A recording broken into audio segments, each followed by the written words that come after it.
Capítulo 9. O plano de intervenção na Síria.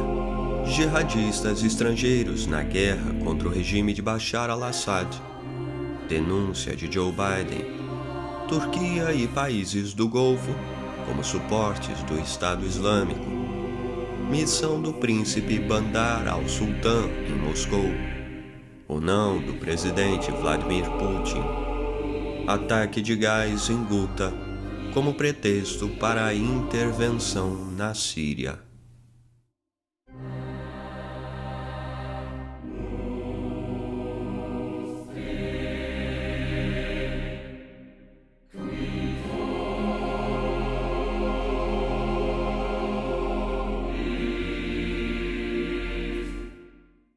Robert F. Kennedy Jr., sobrinho do presidente John F. Kennedy, e cujo pai, Robert, 1925 a 1968, fora assassinado pelo palestino jordaniano Sirhan Sirhan, escreveu com toda a coragem que o povo americano devia focar a origem do Daesh e buscar a fonte da selvageria que tirou a vida de tantos inocentes em Paris e San Bernardino, além das convenientes explicações de religião e ideologia, e compreender abre aspas, lógicas mais complexas da história e do petróleo, que principalmente apontam o dedo da culpa pelo terrorismo para os campeões do militarismo, do imperialismo e do petróleo aqui em nossas próprias costas.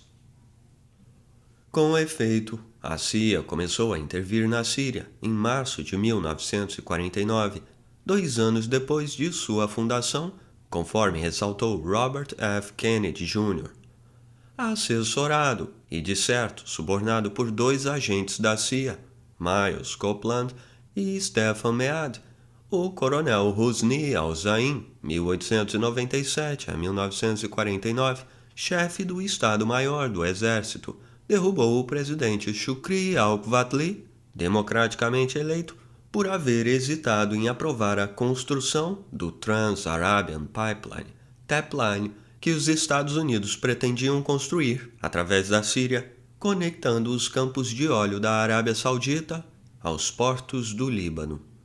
O coronel Husni al-Zain não durou, porém, no governo. Em agosto de 1949, foi executado e o coronel Adib bin Hassan al-Shishakli, 1909 a 1964, assumiu o poder com a assistência dos Estados Unidos, mas foi deposto em 1954. A Síria entrou desde então em um período de instabilidade e turbulência, até que em 1955, outra vez, Shukri al-Quwatli, 1891 a 1967, do Partido Nacional, elegeu-se presidente. Era, no entanto, neutralista. Esse fato não agradou à administração do presidente Dwight Eisenhower em plena Guerra Fria contra a União Soviética. Aquele tempo, conforme Robert Kennedy Jr. recordou, Allen Dulles, diretor da CIA, e seu irmão, o secretário de Estado John Foster Dulles, montaram uma guerra clandestina com o nacionalismo árabe, que comparavam com o comunismo, particularmente quando ameaçavam as concessões de petróleo. A estratégia delineada por Frank Wisner, diretor de planejamento da CIA, consistiu, segundo disse, e o general Andrew J. Goodpaster, em memo, registrou, em, abre aspas, "We should do everything possible to stress the holy war aspect." Devemos fazer todo o possível para enfatizar o aspecto da Guerra Santa. Daí que, salientou Robert Kennedy Jr., os militares americanos trataram de inflar as, abre aspas, ideologias jihadistas conservadoras que eles consideravam um antídoto confiável para o marxismo soviético e aqueles que possuem muito petróleo. Robert Kennedy Jr., nos seus artigos, relembrou que em setembro de 1957, cerca de 50 anos antes da invasão do Iraque, o presidente Dwight Eisenhower e Harold Macmillan, primeiro-ministro da Grã-Bretanha, aprovaram o plano de operação secreta a cargo da CIA e do MI6, com o fito de promover regime change, troca de regime, com a invasão da Síria e de outros países árabes, o assassinato de seus líderes sob a falsa acusação de que estavam a promover o terror e a ameaçar os suprimentos de petróleo ao Ocidente. Os documentos foram descobertos por Matthew Jones, leitor de História Internacional na Royal Holloway, Universidade de Londres. A conspiração para o regime change na Síria começou a ser urdida realmente em 1955. Allen Dulles, então diretor da CIA, considerou que, abre aspas, a Síria está pronta para um golpe, fecha aspas, e começou a articulação com o SIS, Secret Intelligence Service, Serviço de Inteligência Secreta da Grã-Bretanha, e o Milli Istihbarat Teşkilat, MIT, da Turquia, em conluio com os conservadores do Partido Social Nacionalista Sírio. Em setembro de 1956, o secretário de Estado, John Foster Dulles, enviou instruções ao embaixador dos Estados Unidos em Damasco, James S. Moles, no sentido de que, a pretexto de conter a ameaça comunista e a influência do Egito, continuasse, abre aspas, buscar meios de ajudar as empresas ocidentais que estão licitando o contrato para a construção da Refinaria Nacional de Petróleo Síria em concorrência com licitações do bloco soviético. O que estava na agenda não era apenas a construção da refinaria, mas de um duto, o Trans-Arabian Pipeline, TAPline, que perpassasse o território da Síria e transportasse o óleo da Aramco, explorado em Cai-Suimá, na Arábia Saudita, para o porto de Sidon, no Líbano. E em outubro, a Operation Struggle, para derrubar o governo do presidente Shukri al-Quwatli, foi deflagrada com a eclosão de ações violentas nas fronteiras, instigadas por agentes dos serviços de inteligência da Turquia, Grã-Bretanha e Estados Unidos. Porém, o coronel Abdi al-Hamid al-Sarraj, 1925 a 2013, chefe do Serviço de Inteligência Militar da Síria, descobriu o complô, prendeu os principais conspiradores sírios e os agentes da CIA, entre os quais Walter Snowden e o ataque militar Robert W. Molloy, tiveram que evadir-se rapidamente do país. A Operation Struggle abortou em 29 de outubro de 1956, coincidentemente com a crise do Canal de Suez, nacionalizado pelo presidente do Egito, Gamal Abdel Nasser, 1918 a 1970, e a invasão do Egito, conduzida por Israel. Em dezembro de 1956, após o fiasco da Operation Struggle, o embaixador David K. E. Bruce, 1898 a 1977, e Robert Lovett, 1895 a 1986, ex-secretário de Defesa entre 1951 e 1953, com a colaboração de Joseph P. Kennedy, 1888 a 1969, elaboraram na condição de membros do Board of Consultants on Foreign Intelligence Activities. Encaminharam ao presidente Eisenhower um relatório sobre as operações encobertas, que absorviam cerca de 80% do orçamento da CIA, criticando sua fascinação em king-making, em fazer reis no terceiro mundo, e que sua horda estava a montar campanhas de intrigas políticas, ao invés de coletar inteligência sobre a União Soviética. O relatório Bruce Lovett foi mantido secreto e, ao que tudo indica, encontrava-se entre os papéis de Robert F. Kennedy depositados na Biblioteca John F. Kennedy. Até 2015, não havia sido desclassificado. Somente o professor e ex-assessor do ex-presidente John F. Kennedy, Arthur M. Schlesinger, 1917 a 2007, aparentemente teve acesso ao escrever a biografia de Robert F. Kennedy. Contudo, os Estados Unidos não desistiram de subverter e mudar o regime na Síria.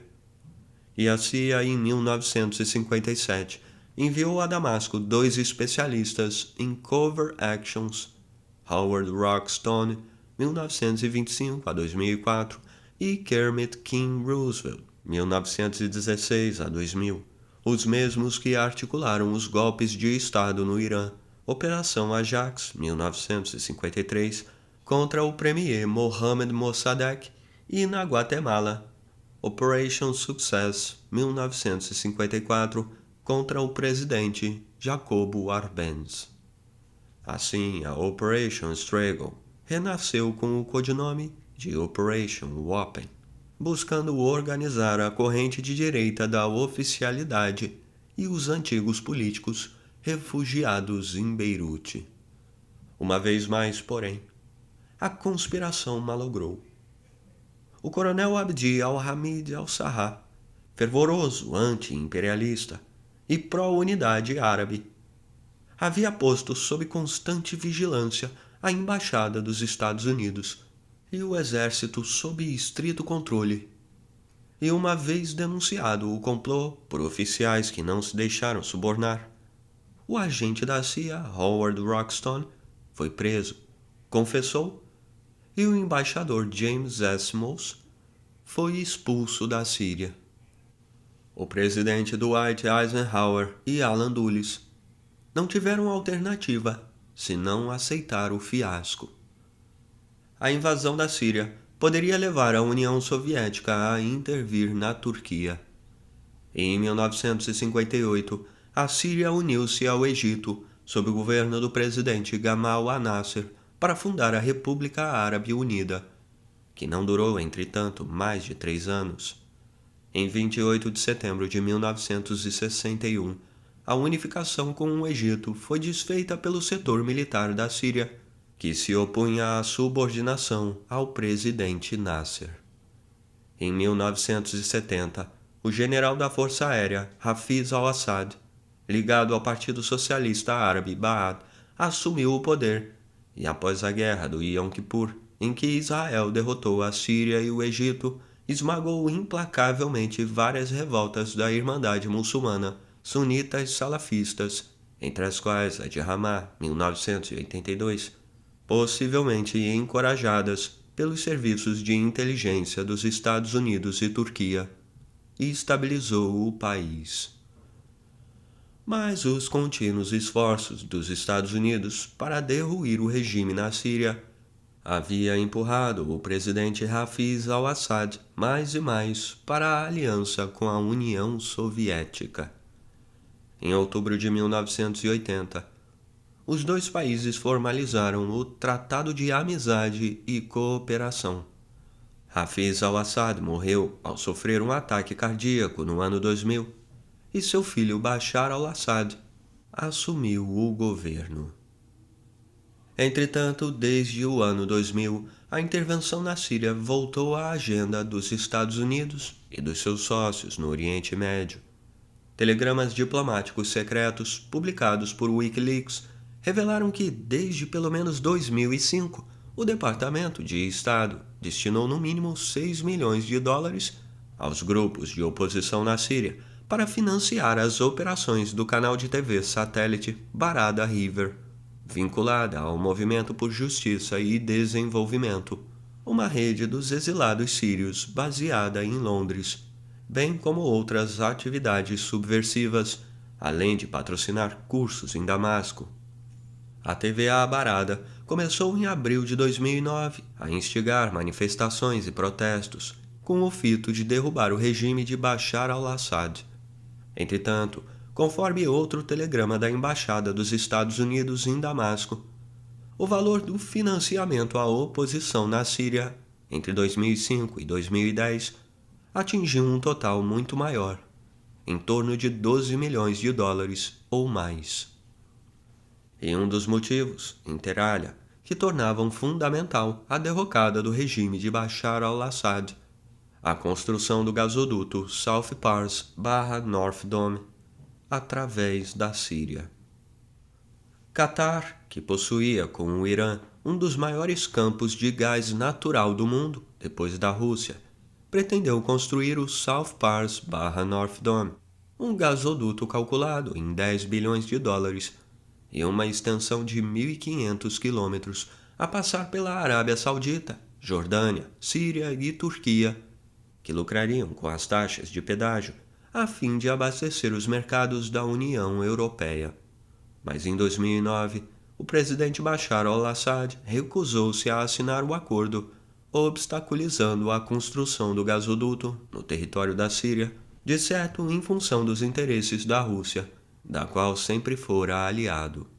Posteriormente, a contradição com as tiranias sunitas do Golfo Pérsico recrudesceu quando aceitou a construção de um gasoduto islâmico que sairia do Irã até o Líbano e possivelmente aumentaria a influência de Teherã no Oriente Médio e na Europa. O anúncio de sua negociação foi feito em 2011 e os documentos do acordo firmados em 2012, a prever o término da construção que não se consumou devido à guerra e ao caos gerado na Síria. Essa foi, revera, a razão pela qual o Catar se empenhou em derrocar o regime de Bashar al-Assad e canalizou para os grupos rebeldes, entre 2011 e 2013, um montante estimado em, no mínimo, 3 bilhões de dólares, além de oferecer 50 mil dólares como recompensa aos desertores das Forças Armadas que passaram a ser treinados pela CIA e hospedar suas famílias. Assim se formou o Exército Sírio Livre. Por outro lado, segundo Robert Gates, secretário de Defesa dos presidentes George W. Bush e Barack Obama e diretor da CIA, a Síria nunca havia deixado de constituir um problema para os Estados Unidos desde o fim da Guerra Fria e um High Priority Intelligence Target, alvo de inteligência de alta prioridade, dada a possibilidade de que viesse a desenvolver armas de destruição em massa, principalmente mísseis nucleares, bem como por causa do apoio ao Hamas e ao Hezbollah no conflito com Israel. Em 2013, após a derrubada do regime de Saddam Hussein e a ocupação de Bagdá, o então secretário de Defesa dos Estados Unidos, Donald Rumsfeld, havia determinado a elaboração de planos de contingência para levar a guerra à Síria e configurar o ambiente estratégico. Porém, o presidente George W. Bush terminou por vetar tal iniciativa, advertido de que deflagrar outra guerra causaria problemas para a coalizão com a Grã-Bretanha, após Kofi Annan, secretário-geral da ONU, na época também haver expressado o receio de que a intervenção militar na Síria desestabilizasse todo o Oriente Médio. Daí que o general Colin Powell, então secretário de Estado, declarou à imprensa que, embora preocupado com a Síria por causa de Israel, os Estados Unidos não pretendiam, right now, agora mesmo, atacar outro país. Mas o plano a ser executado em 5 anos era, entretanto, mais amplo e previa a invasão de 7 países. Além do Iraque e da Síria, os Estados Unidos iriam levar a guerra à Líbia, Irã, Iêmen, Somália e Sudão, conforme revelou o general Wesley K. Clark, que exercera o Supreme Allied Commander Europe, SACER, e ex-candidato à presidência dos Estados Unidos em 2004 pelo Partido Democrata.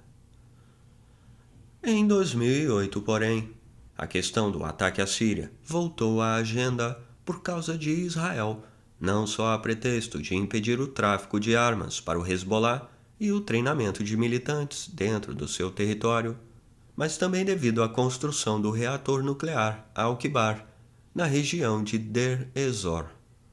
O então secretário de Defesa Robert Gates ponderou, no entanto, que os Estados Unidos não deviam empreender tal iniciativa por diversas razões, entre as quais a de que sua credibilidade estava abalada pela invasão do Iraque onde não se encontrara nenhuma arma de destruição em massa, como fora alegado, e de que um preemptive ataque contra a Síria causaria uma tormenta no Oriente Médio, Europa e Estados Unidos, além de prejudicar os esforços de guerra no Afeganistão e Iraque. O presidente George W. Bush desistiu da ideia, não obstante as pressões do vice-presidente Dick Cheney, a warmonger, que outro sim havia manipulado a invasão do Iraque a fim de propiciar lucros a Halliburton, corporação da qual fora diretor e a qual continuava intimamente vinculado, bem como a outros Military Industrial Contractors do Pentágono e as Big Oil Companies. O bombardeio do reator da Síria ficou a cargo de Israel, que sigilosamente realizou, em 6 de setembro de 2007, a Operation Orchard, na qual usou 17 toneladas de explosivos, com um total de 8 aviões F-15I Strike Eagle, F-16 Fighting Falcon e uma aeronave de inteligência. O ex-ministro de Assuntos Estrangeiros da França, Roland Dumas, 1884 a 86, no governo do presidente François Mitterrand, revelou em entrevista à La Chaîne Parlementaire TV Network, LCP, que a Grã-Bretanha estava a planejar e a organizar a guerra contra a Síria desde 2 anos antes do início das demonstrações contra o regime do presidente Assad, ocorrida no início de 2011. E em 4 de outubro de 2011, quando as manifestações contra o regime de Bashar al-Assad se intensificaram, os Estados Unidos, França e Grã-Bretanha, com o apoio da Alemanha e Portugal, tentaram repetir contra a Síria, no Conselho de Segurança da ONU, a mesma tramóia que haviam armado contra o regime de Gaddafi. Apresentaram proposta de resolução com base no princípio da R2P, Responsibility to Protect, responsabilidade de proteger, na qual previam sanções contra o regime de Bashar al-Assad sob o argumento de que a repressão dos protestos já havia causado 2.900 mortes e não podia continuar. O cenário montado na Síria era igual ao da Líbia. E daí que a Rússia e a China vetaram a resolução, com o suporte do Brasil, Índia e África do Sul. O embaixador da Rússia no Conselho de Segurança, Vitaly Churkin, argumentou que não podia considerar a situação na Síria a parte da experiência na Líbia, e que a comunidade estava alarmada com a forma com que a OTAN interpretou a resolução da ONU. O pretexto de implementar a resolução, responsabilidade de proteger, como foi usado para o bombardeio da Líbia, tornou-se o modelo para justificar as intervenções da OTAN, como o instrumento militar do cartel ultra-imperialista liderado pelos Estados Unidos, Grã-Bretanha e França. O presidente Barack Obama não agiu como o presidente George W. Bush, que invadiu o Iraque em 2003 sem o beneplácito do Conselho de Segurança. Contudo, juntamente com os procônsules da França e da Grã-Bretanha, François Hollande e David Cameron, empenhou-se em fomentar sorrateiramente a guerra contra o regime de Bashar al-Assad, uma guerra que não era mais civil, em virtude da crescente participação de milhares de jihadistas estrangeiros, inclusive cerca de 1.239 presidiários de várias nacionalidades condenados à morte por estupro e contrabando, que a Arábia Saudita mandara combater na Síria em troca do perdão. O presidente Obama e outras autoridades sabiam, através de avaliações classificadas, que a maioria das armas enviadas através da Arábia Saudita e de Catar ia para as mãos dos extremistas islâmicos fundamentalistas, cujo fito consistia na restauração do grande califado na Grande Síria, Bilad al-Sham ou Levante, entre o rio Eufrates e o mar Mediterrâneo. Com a colaboração da CIA, os países do Golfo Pérsico e a Turquia incrementaram mais e mais a ajuda militar aos jihadistas na Síria, remetendo-lhes armamentos por via aérea.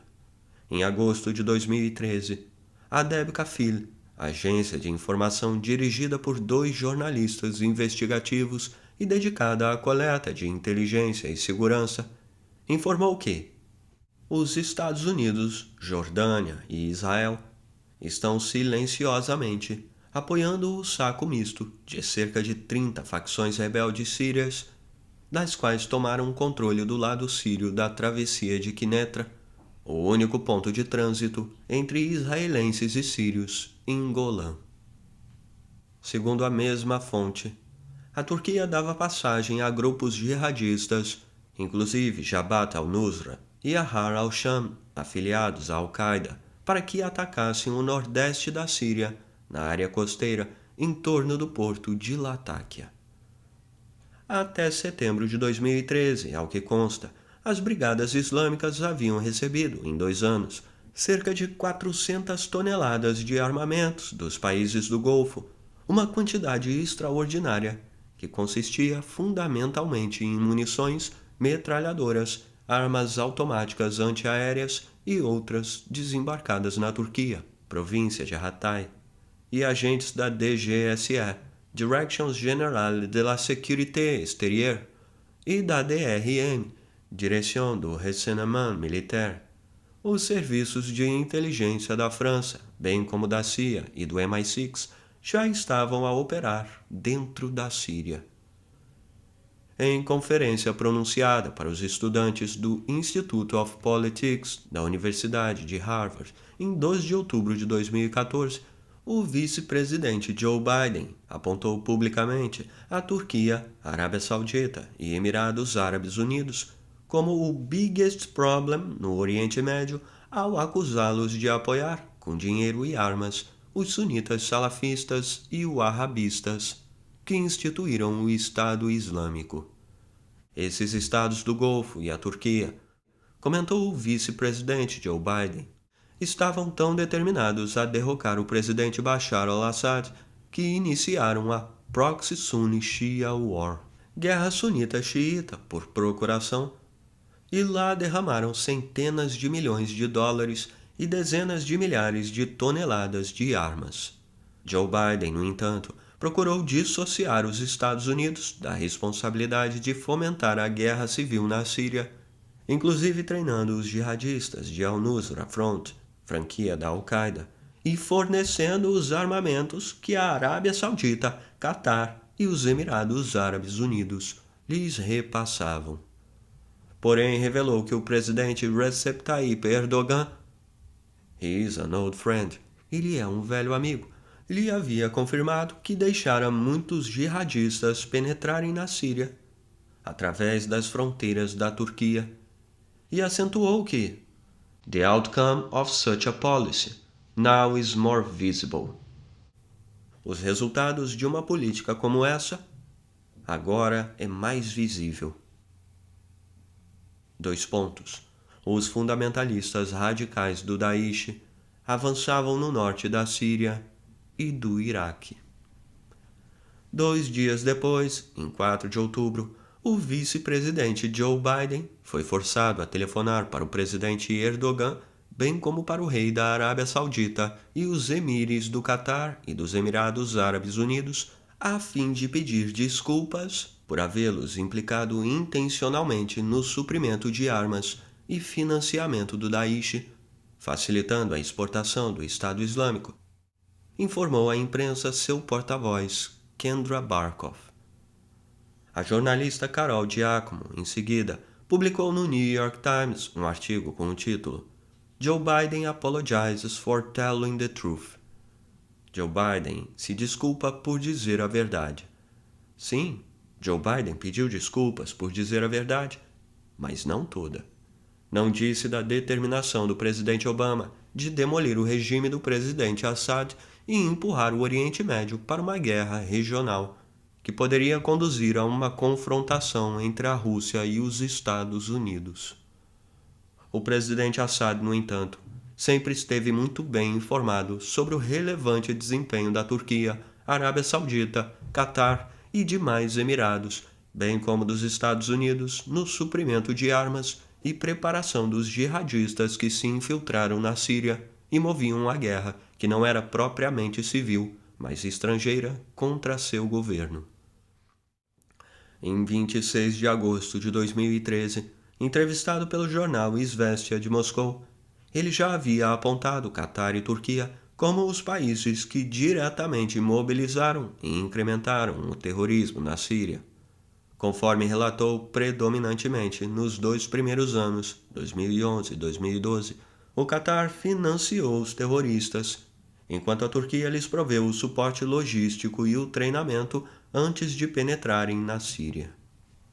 Depois, aduziu o presidente Assad, a Arábia Saudita substituiu o Catar como o principal financiador do jihad, e a Turquia, um grande país com uma posição estratégica e uma sociedade liberal, estava a ser lamentavelmente manipulada por escasso montante de dólares, fornecido pelas monarquias do Golfo, albergue da mais regressiva mentalidade.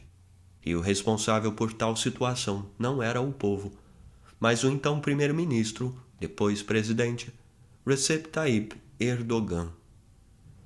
A Turquia desempenhou crucial papel na promoção da guerra contra o regime de Bashar al-Assad, quiçá mais do que Catar e Arábia Saudita, desde que percebeu a quase intransponível resistência da União Europeia à admissão da Turquia, o desideratum, o desejo do presidente Erdogan e do seu primeiro-ministro, seu ex-ministro de Assuntos Estrangeiros, Ahmet Davutoglu, sempre foi restaurar, ainda que de modo informal, o Império Otomano. E para realizá-lo, necessidade havia de submeter a Síria. Porém, o presidente Erdogan não atuou sem o esteio do presidente Barack Obama. O rei da Arábia Saudita, Abdullah bin Abdul Aziz, empenhara-se também na operação contra o regime de Bashar al-Assad. Coordenado com os governos dos Estados Unidos, França e Grã-Bretanha, incumbira o príncipe Bandar bin Sultan bin Abdulaziz Al Saud, secretário-geral do Conselho de Segurança e diretor do Diretório-Geral de Inteligência e ex-embaixador em Washington, de ir a Moscou e negociar com o presidente Vladimir Putin a retirada do suporte que a Rússia dava ao regime de Bashar al-Assad em troca da garantia de seus interesses na Síria. O príncipe Bandar bin Sultan, que antes excogitara fazer a Síria voltar à Stone Age, Idade da Pedra, havia concluído que toda a região, desde o Maghreb até o Irã, todo o Oriente Médio e a Ásia Central, estava sob a influência de uma confrontação entre os Estados Unidos e a Rússia, e poderia tornar-se dramática no Líbano. Seu primeiro encontro em Moscou, 2 de agosto, foi com o general Igor Sergon, diretor do Departamento Central de Inteligência, o GRU, o Serviço de Inteligência Militar da Rússia. Em seguida, teve a audiência com o presidente Vladimir Putin, a quem ofereceu, inter alia, a compra de armamentos no valor de 15 bilhões de dólares, um pacote de recursos econômicos e garantia de que seus interesses na Síria, inclusive o porto de Tartus, estariam garantidos, em troca de que ele abandonasse o respaldo ao regime de Bashar al-Assad e não bloqueasse a resolução a ser apresentada no Conselho de Segurança da ONU, autorizando a intervenção no país. Abre aspas. Nós entendemos o grande interesse no óleo e no gás do Mediterrâneo de Israel ao Chipre, e entendemos a importância do gasoduto da Rússia para a Europa, e não estamos interessados em competir nessa área, declarou o presidente Bandar bin Sultan. O presidente Putin rechaçou a proposta e reiterou que continuaria a respaldar o regime de Assad como o que mais convinha ao Oriente Médio por ser laico. A Arábia Saudita, que apoiava a oposição salafista, tentou suborná-lo com a oferta de comprar grande volume de armamentos da Rússia e a promessa de favorecer sua influência entre os países árabes. O trasfondo de tal iniciativa era a preparação do ataque à Síria pelos Estados Unidos e seus aliados da OTAN. Não houve entendimento. E no dia 21 de agosto de 2013, Um ataque com gás sarin foi realizado em Guta, perto de Damasco, matando centenas e centenas de civis, fato que violava a Red Line, linha vermelha, estabelecida levianamente pelo presidente Barack Obama para justificar a intervenção na Síria. E os governos dos Estados Unidos, França e Grã-Bretanha, bem como a Liga Árabe, sem qualquer prova ou evidência, acusaram as forças do presidente Bashar al-Assad de usar armas químicas contra os jihadistas e matar centenas de civis, cerca de 1.300, e deixar milhares de feridos. Era o pretexto para a intervenção armada dos Estados Unidos e da União Europeia. As fontes da notícia eram os próprios jihadistas e terroristas, ONGs não identificadas. O ministro dos Assuntos Estrangeiros da Síria, Walid Mualem, rechaçou a acusação. O secretário de Estado John Kerry, sem qualquer escrúpulo, declarou que negava utterly and completely, total e completamente, o desmentido e insistiu na trapaça ao afirmar que "There is no country in the world that uses a weapon of ultimate destruction against its own people." Não há nenhum país no mundo que use uma arma de destruição final contra seu próprio povo. O presidente Barack Obama igualmente declarou: "Sabemos que o regime de Assad foi responsável. E é por isso que, após cuidadosa deliberação, determinei que é do interesse da segurança nacional dos Estados Unidos responder ao uso de armas químicas pelo regime de Assad por meio de um ataque militar direcionado. Acredito que devemos agir. Isso é o que torna a América diferente. É isso que nos torna excepcionais. Com humildade, mas com determinação, nunca percamos de vista essa verdade essencial."